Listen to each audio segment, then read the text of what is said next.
thank you very much for that kind introduction, and it's a great pleasure to be here. When I saw the word travel on the screen just now, I worried a little that my talk would sound a bit fraudulent to you because it doesn't have a direct connection with travel.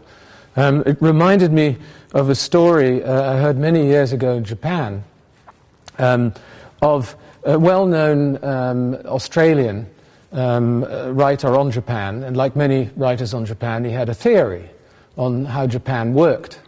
And his theory was that Japan was the last modern nation that actually operated like a tribe. And so Gregory Clark became known as the father of the tribal theory. And he went around Japan giving lectures on this subject, which were quite lucrative. And one in Osaka, I believe it was announced and was transcribed in Japanese as the Traboru Shiori. And he gave his talk on why the Japanese were the last modern tribe and so on and so forth. And at the end of the talk, he asked people to ask him questions. And he saw a sea of rather confused and sometimes blank faces, but a hand went up hesitantly and asked him for his advice on how to get the best train connection from Vancouver to the east coast of Canada. And he found this slightly puzzling, but he tried to answer it to the best of his abilities. Another hand went up and asked him about sea routes between Europe and the Middle East. And then a third asked him about hotels in Switzerland. And suddenly it dawned on him that a terrible mistake had been made.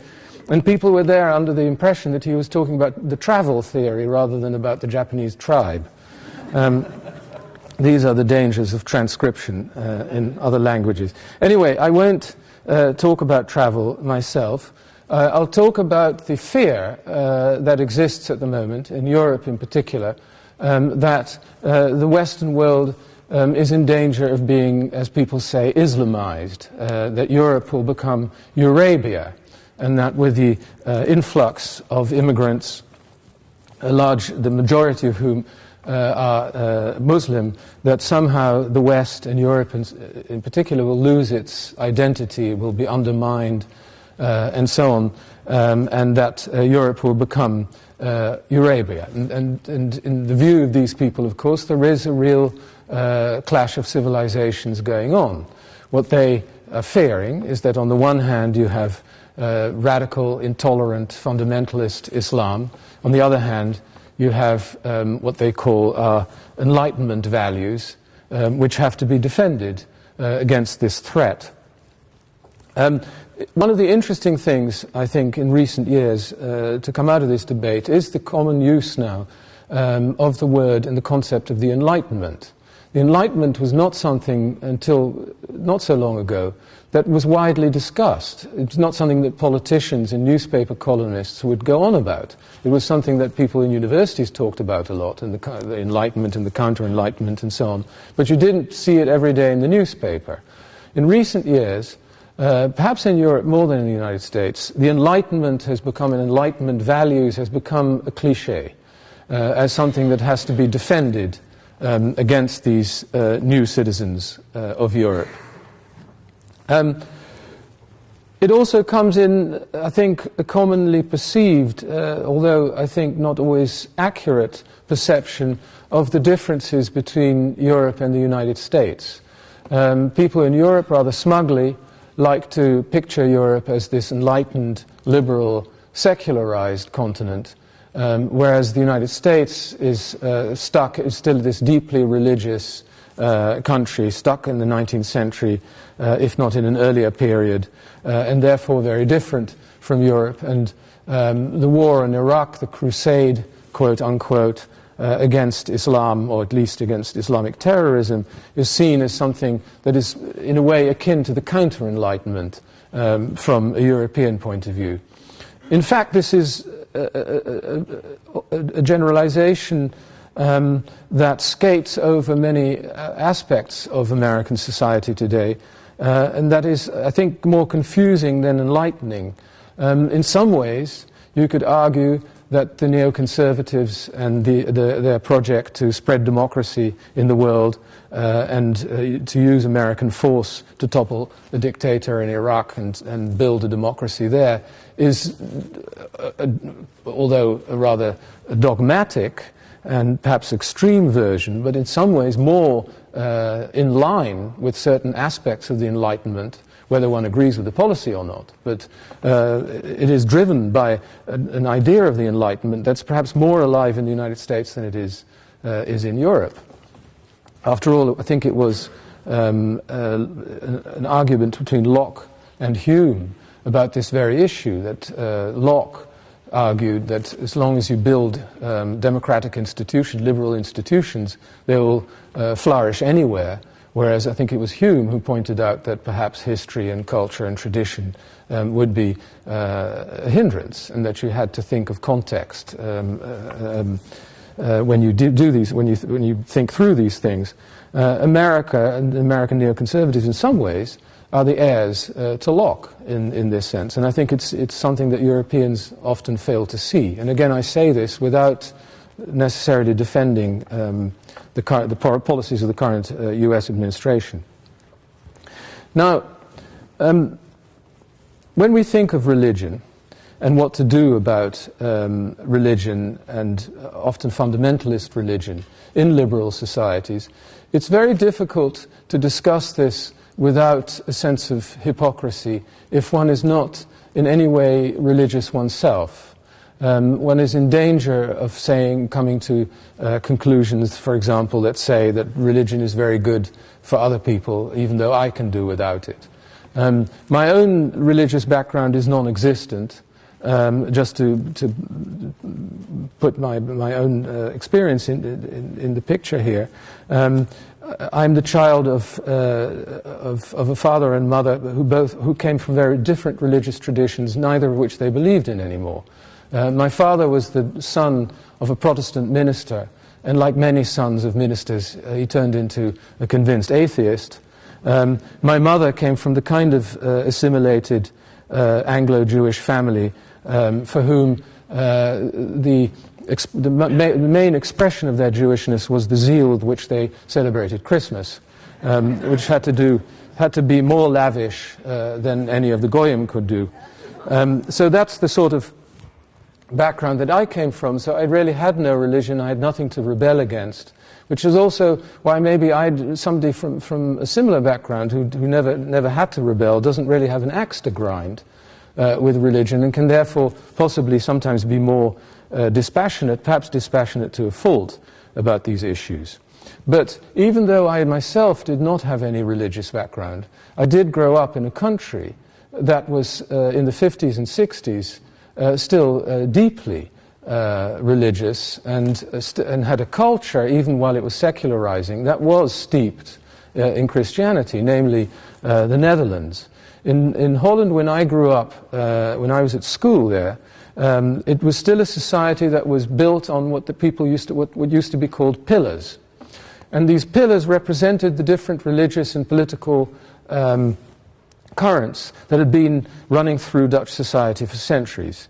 The Catholics and the Protestants in Holland, and the Protestants of the various denominations, were often at each other's throats, and the way that society was organized to keep them from doing this was to give everybody a pillar. So you had a Protestant, you had a Calvinist pillar, you had a liberal Protestant pillar, you had a Catholic pillar, you had a secular liberal pillar, you had and so on and so forth. And what these pillars meant was that from the moment you were born until your funeral, life was pretty much organized along these religious and political lines. So you went to a Catholic school or a Calvinist school, you went to a Catholic football club or a Protestant football club. The newspapers were still part of these pillars, the political parties, of course, were, and so on. So society was still very steeped in religious tradition. If you switched on the radio during my childhood on a Sunday, you would hear very little else but sermons. And if they weren't sermons from the different religious denominations, you had a sermon from the humanist radio station that preached about humanism. So that was the atmosphere, and like everywhere else, It began to break down in the 1960s when students and the younger generation in general began to rebel. And in Holland that meant rebelling against religious authority as well as parental and political authority. The pillars began to crumble and then collapse, but this did not go peacefully often. And when people talk about the threat to secular, liberal, tolerant Western societies today by intolerant Muslims, as though this were a specifically Islamic characteristic to be intolerant and violently intolerant sometimes, people forget that in 1963 there was, and I remember it distinctly even though I was still quite young, there was a satirical television program in the Netherlands which was made in imitation of a well-known satirical TV program put on by the BBC called That Was the Week That Was. And this was, if you'd see it today, very mild, really. I mean, it was nothing like Lenny Bruce. It was mildly poking fun at national institutions, politicians, and so on. And so was the Dutch counterpart. And one program, on one Sunday evening, decided it would be amusing to have the following sketch, which was a satire on the fashion in Dutch middle-class households in the 60s to have a television set, which this fashion came much later in Europe than it did in the United States, which was then still much more prosperous. And a lot of middle-class households had the television set in a very prominent place in their sitting room, a little bit like an altar. And so the conceit of the sketch was that the middle class were worshipping television. And so what they did is they had one person going through the Our Father, but substituting the word television for God. This caused an enormous uproar. Questions were answered in the Parliament. The Minister of Culture and Education promised that this program would never be aired again. Death threats were issued. The children of the producer could not go to school without police protection, and so on. This was in liberal, free-spirited Amsterdam in the early 1960s. And people do forget about this. I mean, that this kind of stuff went on there until very recently. Now, what happened? And this, I think, has a bearing on the debates today on Eurabia. The generation that grew up with religion, whether it was Catholic or Protestant or any of the Protestant denominations or indeed Jewish, rebelled against their religious background, often became left-wing, espoused certain positions that were very much came out of European history. The history of colonialism meant people had a strong sympathy for third world liberation movements and multiculturalism. The history of World War II and the Holocaust, which was especially resonant in the Netherlands, where the largest percentage of Jews was, relative to the population, was murdered apart from Poland, which left a large residue of guilt, meant that anti-racism became very strong, even dogmatic. And so what you got is that people who grew up with religious dogmas often became quite dogmatic progressives, leftists of one kind or another, multiculturalists, cultural relativists, and so on. And this had consequences. One of the consequences was that when the Muslim population began to become a significant factor in the Netherlands, and people started to point out that this could lead to trouble and that there were problems in these areas and that there was a high crime rate and so on, these people were very quickly dismissed as racists. Because we had the Holocaust once, we can't afford to have something like that again. This time we must be very careful that nobody, that is nipped in the bud before it can become noxious. Now, the way these Muslim communities grew was really almost by accident. It wasn't, people talk about immigrants, but actually there are no immigrants in Europe as such, or in the way that you have them in the United States, in the sense that people can emigrate to a wealthier country for economic reasons, and there are quotas, and you go through a process and you become an immigrant and then a citizen. The way they came, apart from citizens of former colonies, that's a slightly separate category, but the way most Muslims came to countries like Holland or Germany is that they came as guest workers. And the understanding in the 1960s about the guest workers was roughly similar to what President Bush is promoting at the moment in the United States, which was that they would come as cheap labor and they would go home again. But of course, most of them ended up not going home again. As a magnanimous gesture, the government then decided in the course of the 1970s, that they should be joined by their wives, by their families. They could marry in their own countries, bring their wives over, and so on.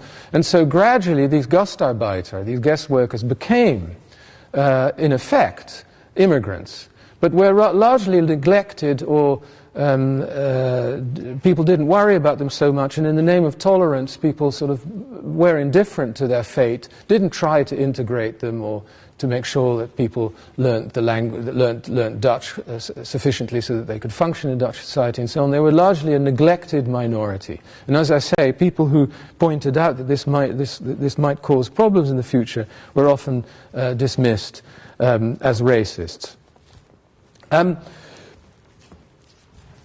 If you were left-wing or progressive, in other words, you would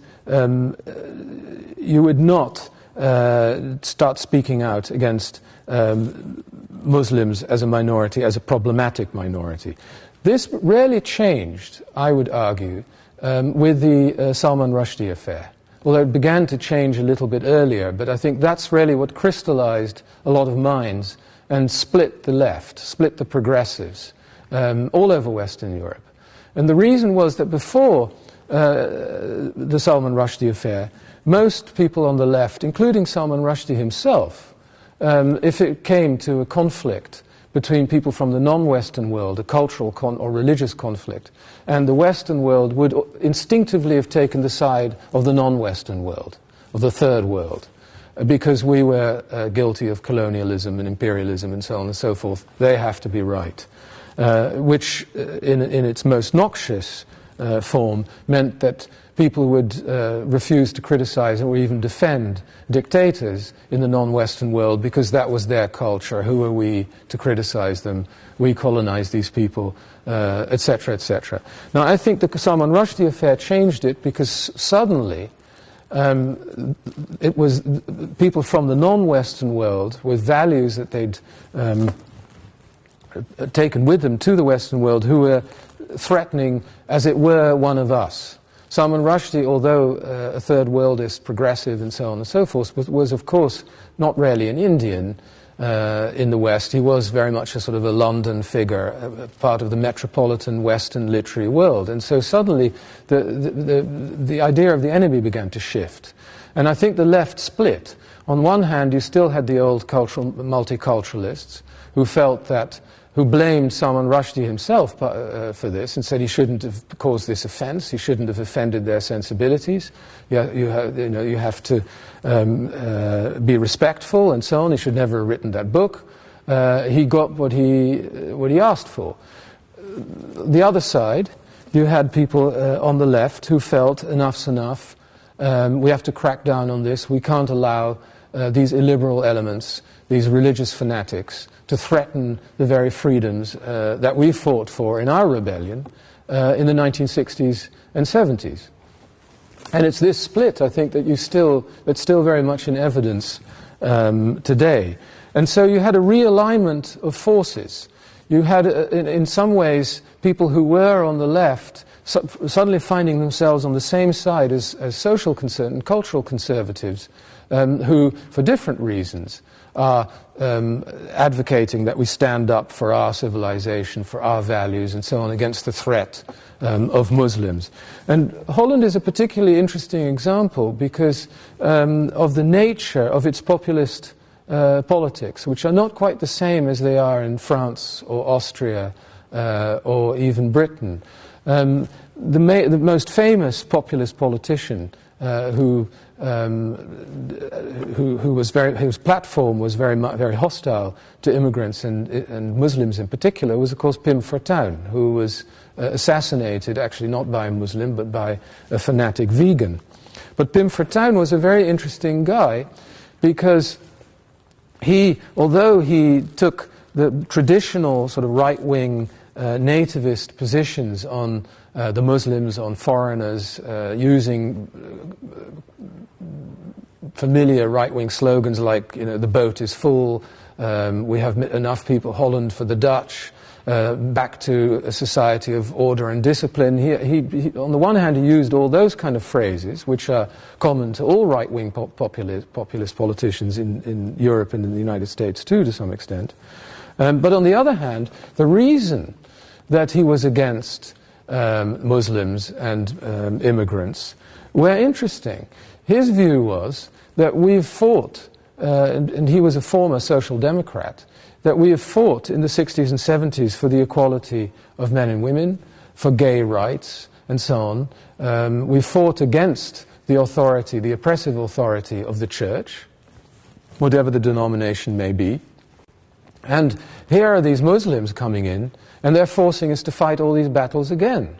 We had this nice free society where everybody had equal rights and so on, and here are these Muslims threatening all that, and with their bigoted attitudes towards women, homosexuals, and so on. And so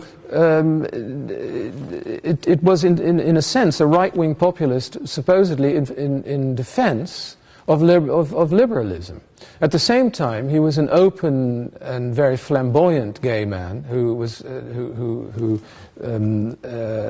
popularity in some ways rested on his flamboyant behavior, which was very different from, say, Jean-Marie Le Pen in France or even Jörg Haider in Austria, whatever his actual private life may be.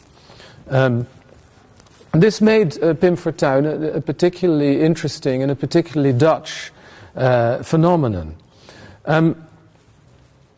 Two people who had great sympathy for Pim Fortuyn were the two main characters, apart from the killer, Mohammed Bouyeri, of my last book, Murder in Amsterdam. One was Theo van Gogh himself, who, as his name suggests, was a distant relative of the painter. Came from a well-to-do family in The Hague, and who was very much a child of the rebellious 1960s, in the sense that he always talked about freedom and was very anti-authoritarian, almost anarchistic. On the other hand, he was also a product, although he himself was very secular in his views, was a product of a particular strain of Protestantism, I would argue. And by that I mean that there is a tradition in Calvinism and pietism in Germany too that sees a virtue in being as brutally frank and as direct and as confessional as possible. It's Catholics who are shifty, who are tactful and polite, who are always hiding something, and so on. The real Protestant, the true Protestant, is somebody who goes directly for the jugular. And so the notorious boorishness of the Dutch compared to more southern Europeans, I think, has this Protestant background, that rudeness is elevated to a kind of virtue because it shows that you're an enemy of hypocrisy. And Theo van Gogh was very much a figure in that mold. He saw merit in being as brutal and as offensive as he possibly could. And he was very democratic in his offensiveness. He took on Jewish writers who, in his view, exploited the Jewish suffering and the Holocaust to put themselves onto the map, and insulted them in the most sort of grossly offensive ways he could think of. He said much worse things about Jews than he said about Muslims. He insulted personal friends of his whom he felt had let him down in some way or had sold out to the establishment. He was very much, he insulted the Muslims by calling the Prophet a pervert, and the Muslims goat fuckers, and so on and so forth. And all this was designed to outrage, to provoke, and so on, which he saw as a sort of a war against hypocrisy. And he saw the absolute freedom of free speech as an absolute freedom to offend. That was his position, and it's a rather extreme position, but sympathizers and supporters of Van Gogh see him very much an heir to the Dutch Enlightenment and even of Spinoza. Ayaan Hirsi Ali is a very famous in the United States, very different background, of course. I don't know how many of you have read her book, Infidel, but she was born in Somalia, the daughter of a well-educated opposition politician. Her family had to live in exile in Kenya and Saudi Arabia. She grew up rebelling actually against her parents at one stage by becoming a fundamentalist Muslim who demonstrated herself against Salman Rushdie's book as a schoolgirl. Went to the West because she didn't want to go along with an arranged marriage. Her father was a political liberal, but when it came to the life of his own daughter, as is so often the case, was a little less liberal. And when she was in Holland, gradually got converted to becoming an atheist. And she dropped her religion entirely. And like many people who convert from one thing to another, they do so with the same zeal that they once held their original faith that they rebel against. Very much like those people who rebelled in the 1960s against the establishment and have now joined the establishment in this sort of joint fight for our civilization against the foreign threat. Being a convert to atheism, she tends to see religion, and Islam in particular, as the real source, perhaps the only source, of revolutionary violence, oppression of women, and so on, that are threatening the liberties of the Western world. And she is to be commended for standing up and drawing our attention to real social problems that do exist, of honor killings, women being forced into lives they don't want by their families, etc. But she tends to be rather monolithic in her view of Islam and religion being the only source of these problems. The problem, of course, is that one is forced to choose, that the debate has become so polarized in Europe now because of the various positions taken vis-à-vis the Muslims, the new European Muslim population, that people feel that if you don't choose Ayaan on the one hand, or quite the opposite, that you're or that if you don't choose the sort of the aggressive dogmatic secularism of an Ayaan Hirsi Ali, that you're really an appeaser of terrorism.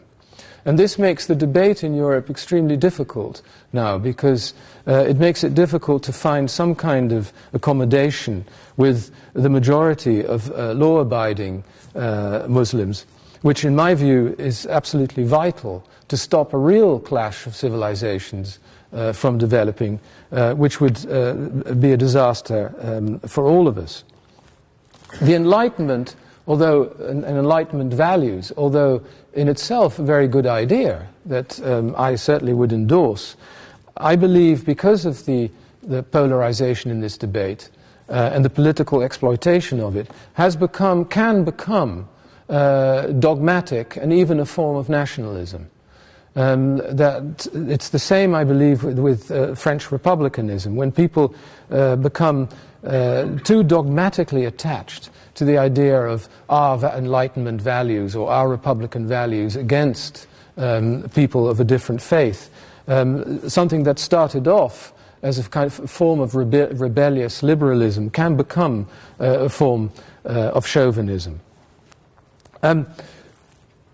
The question now is what to do about this issue and about the presence of Islam in Europe. Now, I don't believe for a minute in the sense of in the idea of Eurabia, in the sense that Europe will become Islamized. I mean, for that, the number of Muslims in the Western world in Europe is not large enough.